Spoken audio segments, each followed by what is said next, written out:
বাংলাদেশের সকল মজলুমের পক্ষ থেকে এই মজলুম কণ্ঠ আমরা এবার জাতীয় সংসদে পৌঁছে দেব ইনশাআল্লাহ। গণভোটে হাকে জয়যুক্ত করতে হবে। সংগ্রামী সাথী এবং বন্ধুগণ, আপনারা জানেন গতকালকে শেরপুর জেলার উপজেলা জামাতের সেক্রেটারিকে কুপিয়ে হত্যা করা হয়েছে, জানেন তো?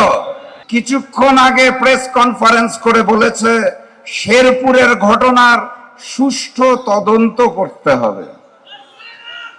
সুষ্ঠু তদন্ত যদি করা হয় তাহলে আপনারা আর বাংলাদেশে থাকতে পারবেন না। তখন স্লোগান হবে সুষ্ঠু তদন্তের পর দিল্লি নয়, পিন্ডি নয়, সবার আগে লন্ডন।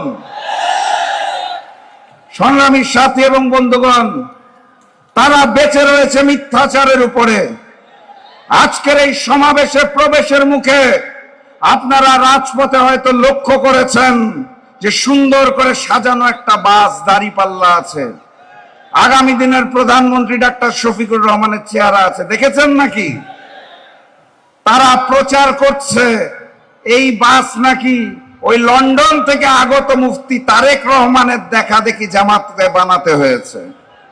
আমি স্পষ্ট ভাষায় জানিয়ে দিতে চাই, আমাদের নেতা, আমাদের রাহবার ডাক্তার শফিকুর রহমানের বুলেট প্রুফ গাড়ি লাগে না। উনি জনতার মানুষ, জনতার সাথে হাত মিলান, বুকে বুক মিলান। 14 আসনে আমাদের ভাই ব্যারিস্টার আরমানকে দাঁড়িপাল্লায় বিজয়ী করে এই আসনটি আগামীর প্রধানমন্ত্রী ডাক্তার শফিকুর রহমানকে উপহার দিতে হবে। প্রস্তুত আছেন?